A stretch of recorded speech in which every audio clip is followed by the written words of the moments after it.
அப்போஸ்தலர் நடவடிக்கையில சபையுடைய சரித்திரம் தான். प्रेरितों का किताब है ना, वो कलीसिया के बारे में है। இயேசு உயிர்த்தெழுந்த பிறகு இந்த சபை ஆரம்பிக்கப்பட்டது. यीशु मसीह जब जी उठे उसके बाद ये कलीसिया की இதுல 35 வருஷம் சரித்திரம் தான் இந்த புஸ்தகம், சபையின் சரித்திரம். 35 years का कलीसिया का है। ஆனா நம்ம இப்ப 2024 வந்துருக்குது.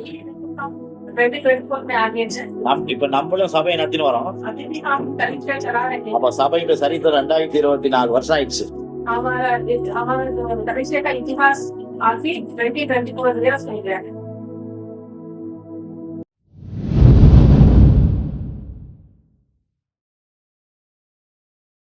ஒரு கிறிஸ்தவனுக்கு एक मसीही जन को முக்கியமா தேவன் நம்ம நடத்தணும்னு சொல்லிட்டு ஆசைப்பாங்க. परमेश्वर हमारी अगुवाई करना है, चलके हम इच्छुक रहना है। அவதான் ட்ரூ கிறிஸ்டியன். वही है सही सच्चा मसीह। பாருங்க, அதை சொல்ல நீ நடக்க வேண்டிய வழியில உன்னை நடத்துகிற உன் தேவனாய் கர்த்தர் நானே. इस मार्ग से तुझे जाना है, इसी मार्ग पर तुझे ले चलूंगा करके परमेश्वर हमसे बोल रहे हैं। அப்படியே எனக்கு எப்பயோ நம்ம அனுப்பணும் அந்த வசனத்தை இன்னைக்கு கரெக்டா வந்துருக்கிறது. मैं सोचा था मैं कभी का ये वचन औसत में डालने के लिए उनको भेजा था, लेकिन इसी तारीख को ये वचन को उन्होंने डाला है। நிறைய பேர் சொல்லுவாங்க வசனத்தை பார்த்துட்டு, बहुत लोग बोलेंगे वचन को देख के இன்னைக்கு எனக்கு ஏத்த மாதிரியே வசனம் நீங்க அமைச்சீங்கன்னுவாங்க. मुझे जैसा चाहिए वैसे ही वचन आपने भेजा था। बहुत लोग बोलते हैं, உங்களுக்கு தான் எப்படின்னு தெரியல எனக்கு. आप लोग कैसे फील कर रहे हैं मुझे नहीं मालूम। நிறைய பேர் சொல்லுவாங்க, ஏன் நம்ம அது உணர்ந்தாதான் அது நமக்கு பேசுவாங்க நம்ம கூட. जब कोई ऐसा सिर्फ होता है तभी वो वचन हमसे बात करेगा। சும்மா படிச்சுட்டா அது புரியாது. कुछ नहीं होता। அது அதை உணர்ந்து பார்க்கும் போது அது நம்ம கூட பேசுவோம். वचन को महसूस करोगे तभी वो वचन आपसे बात करेगा। உடனே எனக்கு ரொம்ப சந்தோஷம் ஆயிடுச்சு. मुझे बहुत खुशी मिली होती। கர்த்தர் நம்ம நடத்துறாரு, परमेश्वर हमारी अगुवाई कर रहे करके मुझे बहुत खुशी मिली। நானா நடத்துறேன் मैं अपने आप नहीं चल रहा हूँ, அப்படின்னு நமக்குள்ள ஒரு சந்தோஷம். मुझे बहुत खुशी मिली ये सोच के। பெரிய பெரிய ஊழியக்காரங்க பெருமன்ஸ் ஒத்துக்கிறாரு. वहाँ एक सेवक है डॉक्यूमेंट्स करके, அவர் பெரிய ஆள் தான். बहुत बड़े हैं। அவர்கிட்ட சில பேர் சொல்லுவாங்களாம், कोई आके उनसे बात करते இந்த हैं, பாட்டு மூலமா என் கூட உங்க வார்த்தை மூலம் என் கூட பேசினாரு.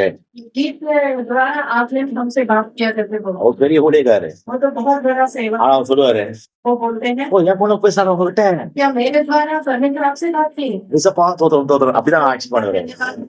परमेश्वर के बोलते हैं ஏன் நான் சொல்றது இல்ல பேசினாரு உங்ககிட்ட, मेरे गीत के द्वारा परमेश्वर आपसे தோத்துறோம் அல்லேலூயா. धन्यवाद बोलते हैं। ஏன்னா ஒரு ஊழியக்காரன் एक से பேசும்போது जब वो बोलते हैं, அவங்களுக்கு அது பேசப்பட்டா அதுல இருக்க சந்தோஷம் வேற எதுவுமே கிடையாது. जब परमेश्वर इस प्रेम के द्वारा बात करते हैं, वो सेवक इतना खुश होता சும்மா है। பிரசங்கம் பண்றது இல்ல, सिर्फ प्रचार करने का नहीं है, பிரசங்கத்தின் மூலமா அவங்களோட கூட கடவுள் இடைப்பட்டாதான் அந்த ஊழியக்காரர்களுக்கு ரொம்ப சந்தோஷம். जब लोगों के पास जब परमेश्वर बात करते हैं उसमें सेवक को बहुत खुशी होती है। இன்னைக்கு காலையில கூட நேற்று பிரசங்கம் பண்ணிட்டு வந்தேன்ல, मैं तुरंत प्रचार करके आया था, ஒரு ஹஸ்பண்ட் ஒய்ஃப் பாஸ்டர் போன் பண்ணி பார்த்தாங்க. पति पत्नी फोन किए थे, அவர் சொல்றாரு, बोलते हैं நேத்தெல்லாம் எனக்கு தூக்கமே இல்ல பாஸ்டர் உங்க பிரசங்கத்தை கேட்டு, कल तो मुझे नींद ही नहीं आया आपका प्रचार सुनते। நீங்க பேசுறதெல்லாம் என் சர்ச்சையில் நடக்குது, आपने जो भी बात किया था मेरे कनेक्शन में वैसे ही हुआ। நீங்க எனக்காகவே பேசுனீங்க, आप मेरे लिए बात किए जैसा था।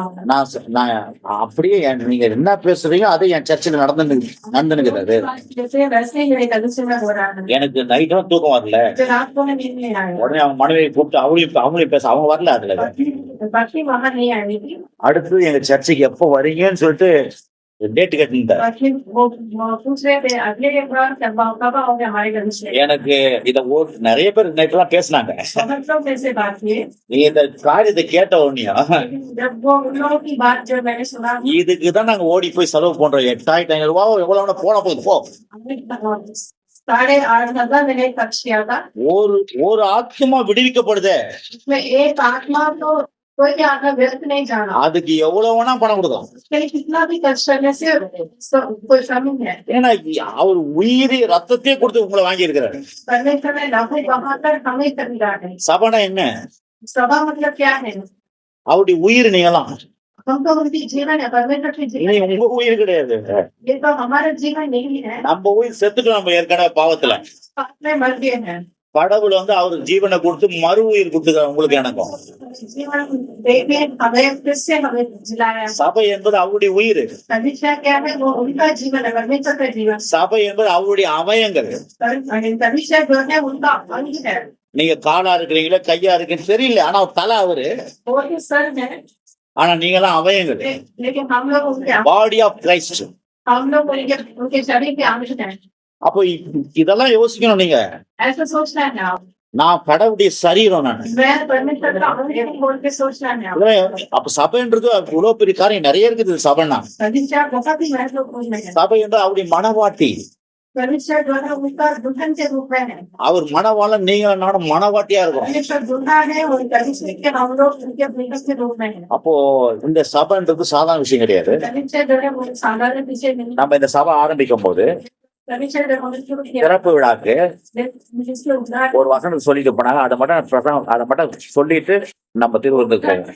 मैंने ये वचन बोला था, இதை கூட எனக்கு இன்னைக்கு தான் உணர்த்தினாரு. वो भी मुझे आज मुझे मैं காலையில ऐसा स्वभाव हुई। காலையில ஒரு 11 மணிக்கு உணர்த்தினாரு. सुबह परमेश्वर ने से बात किया, ஆண்டோட கனெக்ஷனே இருந்துக்கணும். हमेशा हम परमेश्वर के साथ मेल में रहना, அதான் கிறிஸ்தவ வாழ்க்கை. वही मसीह, கிறிஸ்தவ வாழ்க்கைனா அவரோட கனெக்ஷன்ல இருந்துனே இருக்கணும். उनके साथ मेल में रहते रहना है। அப்பதான் நீங்க அவரால் நடத்தப்பட முடியும். तभी हम उनसे उनकी अगुवाई हमसे हम महसूस कर पाएंगे। கொஞ்ச நேரம் அப்படி இப்படி யோசிக்க, ஆனா அந்த கனெக்ஷன் இருக்கிறதுக்கு பாத்தீங்கன்னா ரொம்ப பிரமாதமா இருக்கும் வாழ்க்கை. हमेशा उनके साथ जब मेल में रहेंगे तो हमारा जीवन भी अच्छा रहेगा। அப்போஸ்தலர் நடபடிகள் 2ஆம் அதிகாரம், प्रेरितों किताब में இந்த அப்போஸ்தலர் நடபடிகளே சபையினுடைய சரித்திரம் தான். அது அப்போஸ்தலர் நடபடிகளே சபையுடைய சரித்திரம் தான். प्रेरितों का किताब जो है वो कलीसिया के बारे में है। இயேசு உயிர்த்தெழுந்த பிறகு இந்த சபை ஆரம்பிக்கப்பட்டது. यीशु मसीह जब जी होते उसके बाद ये कलीसिया की இதுல 35 வருஷம் சரித்திரம் தான் இந்த புஸ்தகம், சபையினுடைய சரித்திரம். 35 years का कलीसिया का है। ஆனா நம்ம இப்ப 2024 வந்துருக்குது. 2024 में आगे है। இப்ப நம்மளும் சபையை நடத்தின்னு வரோம். अभी भी हम कलीसिया चला रहे हैं। அப்ப சபையுடைய சரித்திரம் 2024 வருஷம் ஆயிடுச்சு. हमारा जो कलीसिया का इतिहास आखिरी 2024 years हो गया है। ஆனா இப்போ நம்ம மூலமா ஆரம்பிக்கப்பட்ட சபை हमारे कलीसिया जो हुआ है 20 வருஷம் वो 20 வரலாறு, 20 வருஷம் வரலாறு. साल हो गया है हमारे எங்கேயோ போயிடுச்சு. 20 வருஷம் வரலாறு நம்மளுக்கு, 20 இயர்ஸ். 20 साल हो गया था हमारे कलीसिया शुरू होने। அப்போ ஆரம்பிக்கும் போது ஒரு பாஸ்டர் வந்து இங்க ஆரம்பிச்சு நம்ம மெயின் சபையில வந்து பிரதானம் பண்ணிட்டு போனாரு. हमारे मेन அந்த வசனத்தை வாசிக்கிறேன். 2ஆம் அதிகாரம் 42ஆம் வசனம். 2ஆம் அதிகாரம் 42ஆம் வசனம். दूसरा अध्याय में 42। அவர்கள் அப்போஸ்தலருடைய உபதேசத்திலும் அந்நியத்திலும் அப்பம் பிட்டதிலும் ஜெபம் பண்ணதிலும் உறுதியாய் தரித்திருந்தார்கள். और वे प्रेरितों से शिक्षा पाने और संगति रखने में और रोटी तोड़ने में और प्रार्थना करने में नौकरी रखे। பாருங்க, இந்த சபை யாருக்கு எப்படி இருந்தாங்களாம்? वे सभा के लोग कैसे थे? அப்போஸ்தலர்னா சீடர்கள். அப்போஸ்தலருடைய உபதேசத்துல, चेले लोग कैसे थे? அந்நியத்துல அப்படின்னா ரொம்ப ஐக்கியத்துல, संगति में थे। அப்புறம் அப்பம் பிட்கிறதுல रोटी तोड़ने में, அப்படின்னா ஆண்டவருடைய போஜனத்துக்கு அப்பம் பிட்கிறதுலும் रोटी तोड़ने में, ஜெபம் பண்றதிலும் प्रार्थना करने में உறுதியா தரித்திருந்தாங்க. नौकरी रखे थे। இதான் நம்ம சபைக்கு அவர் பிரசங்கம் பண்ணிட்டு போனார். தனித்தனியா அழகா. ऐसे ही हम हमारे कलीसिया का उद्घाटन में वचन बोला। இதுல நிறைய அர்த்தம் இருக்குது. इसमें बहुत சபைக்கு பாருங்க, நிறைய சபைகள் இருக்கலாம். कलीसिया बहुत से कलीसिया होंगे, ஆனா உங்களுக்கு கடவுள் ஒரு சபையை கொடுப்பாரு. लेकिन आपके लिए एक कलीसिया परमेश्वर ने दिया है। சித்தப்பா வீடு தான். சித்தப்பா வீடு தான். மாமா வீடு தான். மாமா வீடு உங்க வீடு ஆகாது. मामा का घर आपका घर नहीं बनेगा, உங்க வீடு தான் உங்க வீடு. आपका घर होगा। அதாவது சபை நிறைய இருந்துச்சு, அதுவும் சபை தானே. कलीसिया बहुत है, लेकिन आप சிலதெல்லாம் மாமா வீடு மாதிரி, वो सब तो मामा के घर जैसा, சித்தப்பா வீடு மாதிரி. चाचा के घर जैसा, ஆனா உங்க வீடு எது? लेकिन आपका घर कौन सा है? அதுல அந்நியோன்யம், उसमें आप அந்த சபையோட அந்நியோன்யமா இருக்கணும். वो कलीसिया के पास आप रहे हो, அப்பம் பிக்கிறதுல ஜெபம் பண்றதுல जैसे रोटी तोड़ने में, प्रार्थना करने में, அப்படின்னா இதுல இந்த சபையோட அந்த உங்க வீட்டுல எப்படி உங்க வீட்டோட எப்படி இருப்பீங்க? உங்க வீட்டுல உங்க சொந்த வீட்டுல, அதான் உங்க குடும்ப வீட்டுல எப்படி இருப்பீங்க? எதுவுமே கலந்துக்க மாட்டீங்களா? संगति में नहीं रखोगे, எப்படியா குடும்பம் எப்படி போனாலும் விட்டுருவீங்களா? ऐसे छोड़ देंगे क्या? நம்ம அங்கத்தினரா இருக்கிறோம்ல, हम तो परिवार में सदस्य हैं। வீட்டுல நடக்கிறதெல்லாம் உங்களுக்கு தெரிஞ்சாகும். परिवार में होता है, आपको मालूम होता है। ஆனா இன்னைக்கு குடும்பம் இல்ல. आजकल तो परिवार ऐसा नहीं है। மனைவி என்ன பண்றாங்க கணவன் தெரியாது, கணவன் என்ன பண்ண மனைவிக்கு தெரியாது, पति क्या करते पति को नहीं मालूम होता, पति का क्या करते पत्नी को नहीं मालूम होता है, பிள்ளைங்க என்ன பண்றது அவங்களுக்கு தெரியாது, बच्चे क्या करते हैं उनको नहीं मालूम நீ होता। எங்க போற எங்க வர எதுவும் கேக்குறது கிடையாது. वो कहाँ जा रहे कहाँ आ रहे करके नहीं पूछते हैं। செவுரு இருக்குது, 4 செவுரு, चार दीवार है, சாப்பாடு செய்வாங்க, खाना बनाते हैं, பட்டு தூங்குவாங்க, சாப்பிட்டுட்டு. खाना करते அதான் குடும்பம் நினைச்சுக்கிறாங்க. हैं, परिवार करके समझते அது இல்ல குடும்பம். हैं। परिवार குடும்பம்னா குடும்பத்துக்குள்ள அந்நியோன்யம் இருக்கும். परिवार के अंदर तो मेयर रहता है, அதே போலதான் சபை. उसी तरह कलिसिया भी சுக சபை அல்ல, வெறும் சபைக்கு போறது இல்ல, सर कलिसिया में जाना ही नहीं है। சபையில அந்நியோன்யம். कलिसिया में एक मेयर मिलाप है, சபைனா அதுக்குள்ள நீங்க வந்து அந்நியோன்யமா செயல்பட ஆரம்பிக்கணும். कलिसिया के अंदर आप मेयर मिलाप में रहना है। இதோட இது 6ஆம் அதிகாரம் எடுத்துங்க, இதுல ஒரு வசனம். 6 अध्ययन जानिए இது அகஸ்மாத்தா இப்ப 2 நாளா தான் இந்த வசனத்தை வாசின்னு வரேன். எனக்கு இந்த அப்போஸ்தலர் சும்மா அகஸ்மாத்தா வாசிக்க ஆரம்பிச்சது நேத்துக்கு. बढ़िया लगा। ஆனா இன்னைக்கு இப்போ இங்க வந்து உட்கார்ந்த பிறகு இதெல்லாம் ஞாபகப்படுறாரு சபையை பத்தி. बैठने के बाद अभी मुझे याद है परमेश्वर। இது ஆதி அப்போஸ்தலர் ஆதி காலத்து சபை. இது ये पुराने प्राचीन काल का सभा के ஸ்டார்டிங் 3000 பேர் சேர்ந்துட்டாங்க சபையில. 3000 लोग हैं, ஒரு 5000 பேர் சேர்ந்துட்டாங்க. 5000 लोग बढ़े, சபை வளர்ந்துனே வருது. वो कलिसिया जो है बढ़ते आए। அப்ப சபையிலே என்ன பண்றாங்க, இயேசு சீக்கிரம் வரான்னு சொல்லிட்டு எல்லாத்தையும் வித்துட்டு எல்லாம் ஒன்னா வீட்லயே சபைக்குள்ள உட்காந்துக்கிறாங்க. सब लोग यीशु मसीह बहुत जल्दी आने वाले करके अपना धन दौलत सब बेच के वो आके कलिसिया में बैठ गए। சபையெல்லாம் சாப்பாட்டுல எல்லாம் சபையில் நடக்குது. वो अंदर खाना खाना सब हो रहा है, அத வாசிங்கன்னா தெரியும் இதெல்லாம். वो करने से आपको मालूम होगा। அப்போ சபையில சாப்பாடு போடும்போது वो सभा में जब खाना निकाल रहे थे, இந்த எபிரேயர்கள் வந்து கிரேக்கர்களை சரியா கவனிக்கலையா, जो है वो ग्रेट लोग उनको ठीक से नहीं देखते, அதனால அங்க ஒரு முறுமுறுப்பு வருது. उनके अंदर वो बड़बड़ाने लगे। நீங்க 6ஆம் அதிகாரம் 1ஆம் வசனம் வாசி பார்த்தா அதுல இருக்கும். अध्याय में एक वचन में ऐसा है, அங்க வரோம் ऐसा அங்க இருக்கும் முறுமுறுப்பு எல்லாம் இருக்குதாங்க. நான் அப்படி சொல்லிடுறேன். ऊपर आते हैं। அப்போ உடனே அதை வந்து ஊழியக்காரன் கிட்ட வருது, அந்த அந்த அந்த கம்ப்ளைண்ட் வருது. सेवक के पास ऐसा कंप्लेंट लेके आ रहे हैं वो, உடனே பேதுரு சொல்றாரு, तब वो पतरस बोल रहे हैं நாங்க சாப்பாடு பங்கிட்டு எங்களுக்கு வேலை இல்ல, ये खाना खिलाना हमारा काम नहीं है, நாங்க வந்து ஜெபம் பண்ணுவோம், வேத வசனம் போதிப்போம், தான் எங்களுக்கு பெரிய வேலை. हम तो सिर्फ वचन पढ़ेंगे और प्रार्थना करेंगे, यही हमारा काम है। ஆனா இந்த साப்பாடு போடுற வேலைக்கெல்லாம் लेकिन जो खाना खिलाने का काम है, ஒரு 7 பேரை தேர்ந்தெடுங்க, उसमें 7 लोगों को चुनो, 7 பேரை தேர்ந்தெடுங்க, लोगों को चुनो, அவங்களை நம்ம ஜெபம் பண்ணி उनको प्रार्थना करके அந்த வேலைகளுக்கு நியமிப்போன்றாங்க. उनको ये काम नियमित करेंगे। நீங்க அததான் நீங்க பாத்தீங்கன்னா இந்த வசனத்துல 4, 5, 3 எல்லாம் நீங்க வாசி பார்க்கலாம். इसमें 4, 5, 6 में सकल वचन देखने से आपको ये सब होगा। இதுல இருந்து என்ன புரியுது, इसमें क्या मालूम हो रहा है, ஊழியக்காரங்களுக்கு மாத்திரம் சபையில வேலை இல்ல, அவங்களுக்கு வந்து என்ன வேலை, போதிக்கிறது மத்த இந்த வேலை எல்லாம்.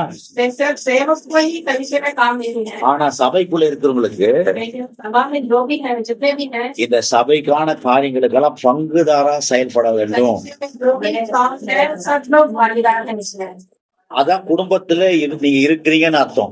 इसी का मतलब है आप इस परिवार में हैं। பாருங்க, அது நீங்க வீட்டுல போய் உட்காந்து வாசிச்சு பாருங்க, உங்களுக்கு புரியும். ऐसा आपको मालूम होगा। எனக்கு ஆண்டவர் உணர்த்துறா, இன்னைக்கு என்ன ஆண்டவர் சொல்றது, அங்க வந்து அங்க ஒரு தேவைகள் இருக்கும் பொழுது यहाँ पर जरूरतें आती है, வெளியே இருந்து ஆளை கொண்டு வரல, वो बाहर से लेके नहीं आए हैं लोगों को, உள்ள இருக்கிறவங்கள தான் எடுத்து தேர்ந்தெடுக்கிறாங்க. अंदर कलिसिया में जो है बिल्कुल नियमित है। அத மாதிரி நீங்க சர்ச்சைக்கு வந்தீங்கன்னா कलिसिया में आने से கேமரா ஓட்டு பாஸ்டர் பார்த்து தம்பி இவரு பாக்குறாரா சாம், जो कैमरा देखते हैं நான் என்ன பண்ணணுமா நீங்க கேட்கணும். कोई आके पूछना है, मैं कुछ करना है करके। இத பாருங்க, எல்லாமே வந்து ஒரே இங்க இருக்கிற நாங்க என்ன பண்ணலாம், இங்க வந்து आप सोचना है मैं यहाँ आके क्या करना है, வெறும் வாலிபர் மட்டும் சொல்றேன், तुरंत मैं जवान बच्चों எல்லாருக்கிட்டையும். सभी से बोल रहा हूँ, ஏன்னா அதுதான் அந்நியோன்யம். यही है मेल मिलाप। அதுதான் வந்து கடவுள் வந்து உங்களை அந்த வீட்டுல வச்சுக்கிறார், சபை எனக்கு வீட்டுல வச்சிருக்கிறார். परमेश्वर ये कलिसिया के रूप में एक परिवार के जैसे बनाता है। கர்த்தர் சொல்றாரு, உன்னுடைய குடும்பத்துல நீ என்ன பண்ணிருந்த, परमेश्वर पूछेंगे तुम्हारे परिवार में तुम क्या कर रहे हो, உன்னுடைய பங்கு என்ன இந்த குடும்பத்துக்கு. क्या थे इसमें। பாருங்க, நான் இது விளையாட்டா சொல்ல, मैं उस खेल के लिए नहीं बोल रहा हूँ, உங்களுக்கு ஆசீர்வாதத்துக்காக தான் கடவுள் பேசுறேன். आपकी आशीष के लिए ही परमेश्वर मेरे द्वारा बात कर रहे हैं। ஆகவே வந்து நீங்க தான் என்ன பண்ணணும், இந்த குடும்பத்துல ஒரு அந்நியோன்யமான மனுஷனா மாறணும். इस परिवार में एक मेल मिलाप के साथ आप बैठना चाहिए। இங்க வந்து சித்தப்பா வீடு மாதிரி வந்துட்டு போயிடக்கூடாது, चाचा के घर जैसे आप यहाँ के बैठे नहीं, மாமா அவங்க வீடு மாதிரி கிடையாது. आने के जैसे இது हम बैठे உங்க नहीं। வீடுன்றத आपके घर जैसे நீங்க வந்து அங்கீகரிக்கும் பொழுது आपके घर जैसे आप परिष्कार करना चाहिए। கடவுள் உங்க வாழ்க்கையில பெரிய ஆசீர்வாதத்தை கொண்டு வரும். परिष्कार में बहुत बड़ा आशीष देंगे। ஆமென். आमीन। பாருங்க, 4ஆம் வசனம் மட்டும் வாசிக்கிறேன் நானு. यहाँ पर 14 वर्ष पढ़ने लगे। பாருங்க, நாங்களும் ஜெபம் பண்ணதும் வேத வசனத்தை போதிக்கிற ஊழியத்திலும் இடைவிடாமல் தரித்திருப்போம் என்றார்கள். परंतु हम जो प्रार्थना में और वचन की सेवा में लगे रहेंगे। ஆமா பாருங்க, 2ஆம் வசனம் சொல்றாங்க 7 பேர் தேர்ந்தெடுக்கிறாங்க. इसमें दूसरे वचन में தேர்ந்தெடுக்கிறாங்க जिसे 7 लोगों को चुन रहे हैं அவங்களதான் நியமிக்கிறாங்க. और 7 लोगों को नियमित कर रहे हैं। ஆகவே அருமையானவர்களே, इसमें சபை என்ற இந்த பாடி ஆஃப் கிரைஸ்ட் அதுல पवित्र जो है वो परमेश्वर के अंग है। நீங்க இணைஞ்சிருக்கிறீங்க. आप इसके साथ मेल आप लोगों का यहाँ पर मेल இந்த हुआ है। பாடியில ஒரு கை இருக்குது, இந்த பாடியில ஒரு கை இருக்குது. ये शरीर में एक हाथ है। இந்த கை வந்து இந்த பாடிக்கு வேலை செய்யறதுக்கான கை. ये शरीर के लिए काम करने के लिए आपको हाथ दिया है। இந்த பாடியில ஒரு கண் இருக்குது. इस शरीर में एक आंख है। இந்த கண்ணு இந்த பாடிக்கு வேலை செய்யறதுதான் கண்ணு. इस शरीर के लिए काम करने के लिए आंख दिया गया। எல்லாமே உறுப்புகள் இந்த சரீரத்துக்கு ஒட்டி இருக்குது. ये पूरा अंग जो है शरीर के लिए दिया गया। அப்பதான் இந்த சரீரம் நன்றா இயங்குது तभी ये शरीर ठीक से काम करेगा। இல்லையா? இந்த கைய வேலை செய்யலன்னா என்ன பண்ணும்? हाथ काम नहीं करने से कैसा रहेगा? சும்மாவே இருந்து வச்சுங்களேன், ऐसे चुपचाप खड़े रहने से कैसा रहेगा? அதை வச்சு என்ன பண்ண முடியும்? क्या हम कुछ कर सकते हैं? அப்ப சபையில நீங்க ஒரு அங்கத்தினா இருக்கும்போது परिचय में जब आगे काम நாம செயல்படலன்னா काम करना है அது வந்து ஒரு முடவமான சபையா இருக்கும். वो तो एक जैसे एक லங்கடா நான் கேட்டு அப்படியே ஊறுது எனக்கு நிறைய. அப்போ அப்படிப்பட்ட ஒரு சபையா மாறிட்டேன். ऐसा सभा बन जाएगा। फिर ஓம சபையா இருக்க கூடாது. आप उनके परिचय नहीं करना। ஓம சபைனா என்ன? उनके परिचय का मतलब எது இந்த சபையில நடக்கிற எந்த காரியத்தையும் நீ வெளியே சொல்லாத இருக்குது. परिचय में जो कुछ हो रहा है वो कोई भी को बात बाहर नहीं बोलते हैं ना।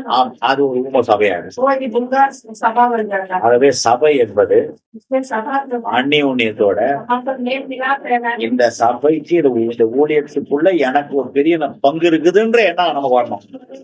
बहुत बड़ा भाग है जब आप सोचना है। கர்த்தர் அதை உங்க வாழ்க்கையை உயர்த்துவார். आपके जीवन को बढ़ाएंगे। நிறைய காரியங்கள் பாருங்க, நம்ம வாழ்க்கை உயர்வதற்கு நிறைய காரியம் இருக்கு. हमारे जीवन में बहुत अच्छे स्थान पे आने के लिए बहुत से कार्य हैं। நம்ம விருந்தாளி மாதிரி வந்துட்டு போயிடக்கூடாது. हम एक शिष्यकार जैसे आगे नहीं जाना है।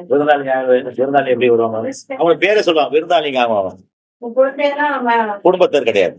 वो परिवार के घर में नहीं है। யாங்க வந்து कौन आएंगे बोलने விருந்தாளி வந்துட்டு போனாங்க, जैसे आएंगे அவங்க சாப்பிட்டு போயினே இருப்பாங்க. वो तो खाना खाते चले जाएंगे। கட்டல் நம்ம தான் எடுக்கிறோம். ये सब अभी उठाना था। ஆனா வீட்டுல இருக்கவங்க लेकिन घर वाले அவங்களே தட்டை போட்டு கழுவி பாத்திரத்தை அடுக்கி वो बर्तन पूरा मार के वही इतना करते हैं। பாருங்க. எங்க வீட்டுல நான் தான் தட்டு கழுவுறேன். என் தட்டை मेरी थाली உடனே பாசா இதெல்லாம் சொல்றாரு, இதெல்லாம் சொல்றாரு. सब हो गई करके ऐसे सोचते हैं। ஸ்ட்ரிக்ட் சாப்பிட்டா தட்டை கழுவிட்டு வைக்கணும். खाना खाने से थाली धो के रखना है। பாருங்க, என் தட்டை நான் கழுவுறேன்னா मैं पानी को धोता हूँ। அந்த மாதிரிதான் நம்ம குடும்பத்துல इसी तरह परिवार में உங்க பொறுப்பு வேலைகள் आपका एक रिस्पॉन्सिबिलिटी होता है। இங்கிலீஷ் சொல்லிட்டாங்க. அப்போ இதெல்லாம் இந்த 20ஆம் வருஷத்துல கொஞ்சம் புரிஞ்சுங்க. 20 साल हो गया है परिचय में, आप समझ लेना ही होगा। கர்த்தர் நல்லவர். परमेश्वर நம்ம ஜெபம் பண்ணலாமா? ஜெபம் பண்றதுக்கு முன்னாடி திருவிருந்து நம்ம எடுத்துப்போம். திருவிருந்து அனுசரி प्रभु को देंगे।